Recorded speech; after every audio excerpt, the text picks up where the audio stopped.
L'an 2030, la République fédérale du Québec.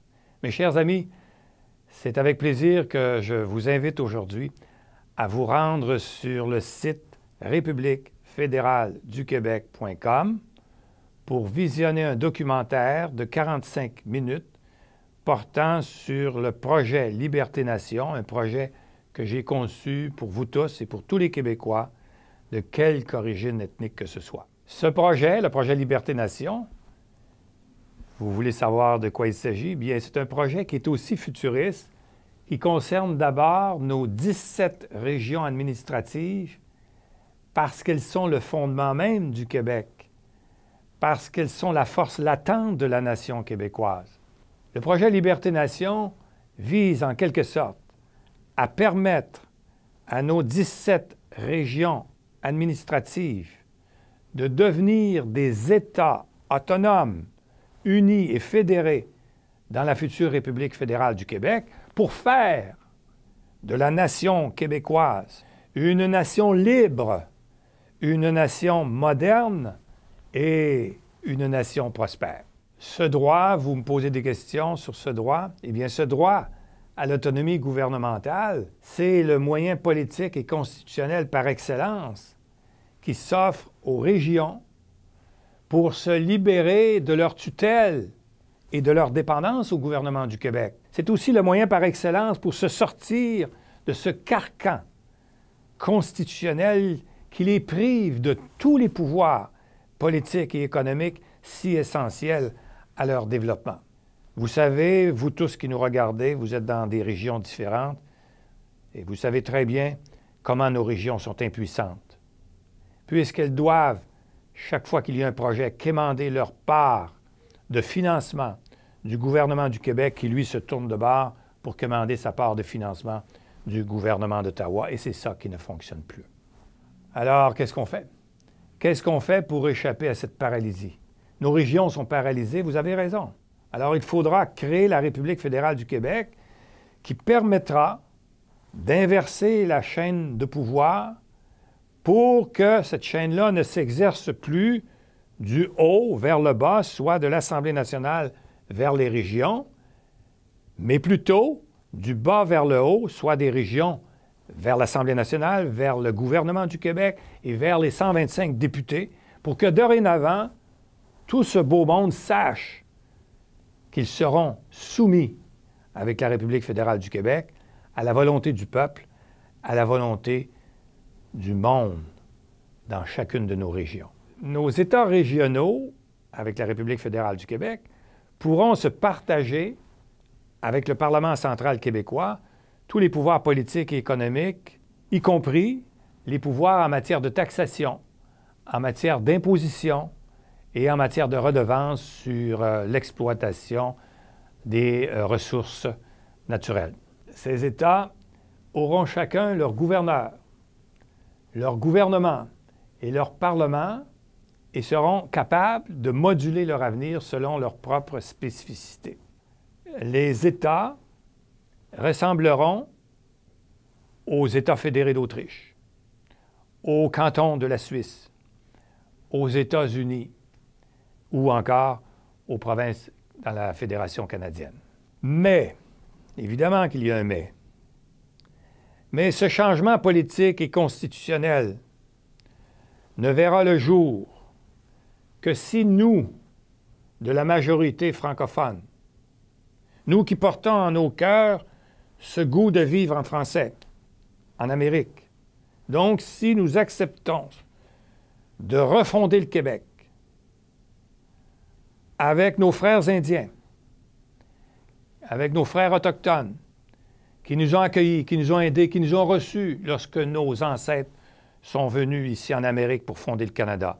Le refonder aussi avec nos compatriotes de langue anglaise qui, malgré nos différends, nous ont aidés à construire le Québec d'aujourd'hui, nous ont aussi aidés, ont participé à la création de la plus grande démocratie au monde. Et enfin, le refonder aussi, bien sûr, avec tous nos compatriotes allophones qui sont venus de tous les coins de la Terre pour habiter parmi nous, apportant avec eux leur richesse culturelle, qui, vous le savez bien, ont enrichi notre propre culture, ont ennobli notre propre culture.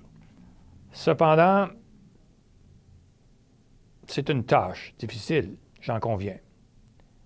Pour ce faire, il faudra que nous, le peuple, dans chacune de nos régions, avec nos élus locaux, que nous ayons le courage de mettre le point sur la table si nécessaire et de dire aux 125 députés de l'Assemblée nationale, de quelque parti politique qu'ils soient, assez, c'est assez. Ou bien, vous choisissez d'adopter le projet Liberté-Nation, de créer la République fédérale du Québec, de donner l'autonomie gouvernementale aux régions et d'accorder la reconnaissance du même droit aux peuples autochtones, ou bien vous savez, vous saurez que vous mettez votre carrière politique en péril.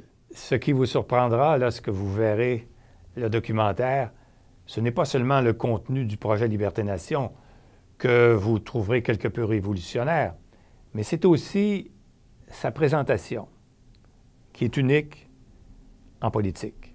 En effet, je me suis efforcé, avec tous mes collaborateurs, mes conseillers, de mettre en évidence de façon sommaire toutes les phases du projet Liberté-Nation à partir de sa conception jusqu'à sa réalisation. Ainsi, vous verrez qu'il est question dans le documentaire, notamment, d'un plan d'affaires. C'est pour ça que je vous ai dit que c'était la première fois en politique. Vous n'aurez jamais vu une présentation comme celle-là. D'un plan d'affaires qui comprend plusieurs études. Études de besoins, études de marché, études de faisabilité, politique, juridique, économique et financière, études d'impact, études d'opportunité. Et ensuite, vous prendrez connaissance d'une maquette. La maquette qui illustre la République fédérale du Québec dans toutes ses dimensions. Vous prendrez connaissance d'un plan d'action en 7 étapes qui débute par l'adoption par un parti politique actuel ou affondé du projet Liberté-Nation, qui chemine vers une élection mandatoire, et ainsi de suite. Vous verrez aussi qu'il est question d'études par 3 experts internationaux portant sur la question financière, qu'il est question d'un plan de marketing pour mettre en évidence, plan de marketing et de communication pour mettre en évidence la République fédérale du Québec, tant au niveau nord-américain qu'au niveau international, pour qu'on sache vraiment ce que sera ce nouveau pays sur la planète. Il est question aussi d'un gouvernement d'unité nationale, de son rôle, pour pas que la République soit une République péquiste, caquiste ou libérale.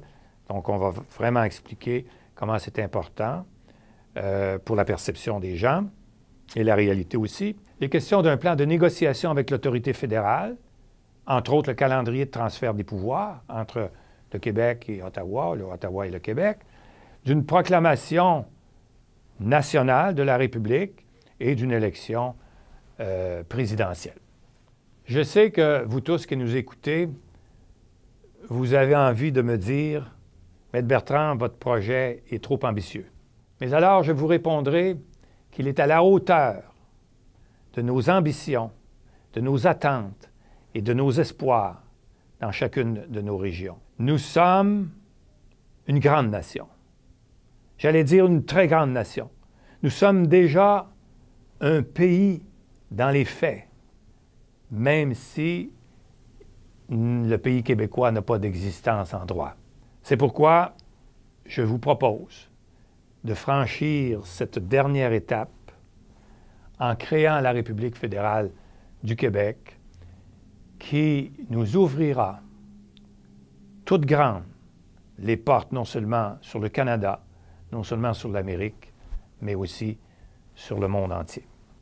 Oui, la nation québécoise est grande, mais vous le verrez dans la maquette du documentaire qui illustre l'importance et la grandeur de la République fédérale du Québec à l'échelle mondiale, tant par son territoire que par sa population ou que par son ou par son produit intérieur brut par habitant, son PIB qu'on appelle.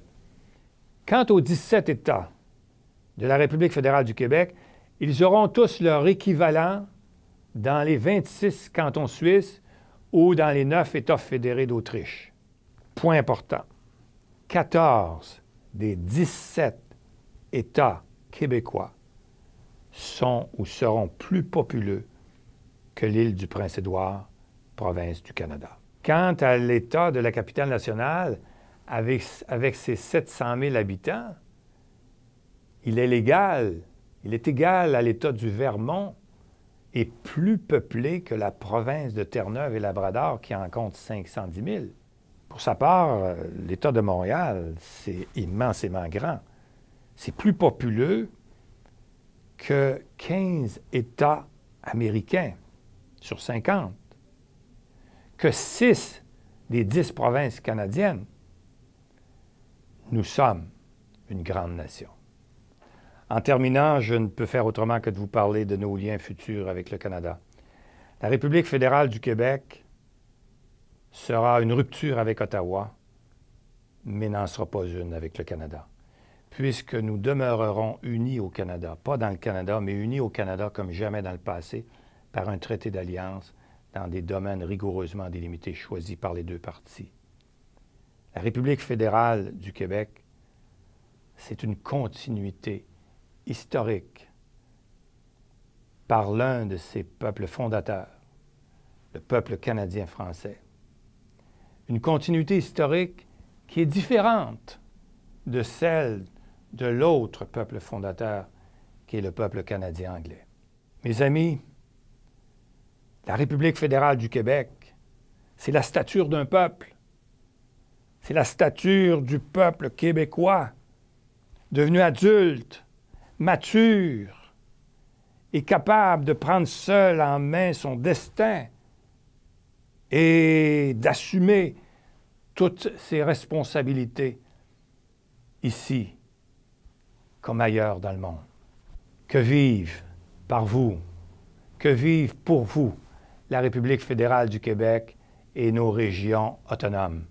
Que naisse aussi la reconnaissance du droit à l'autonomie gouvernementale de nos peuples autochtones. À bientôt.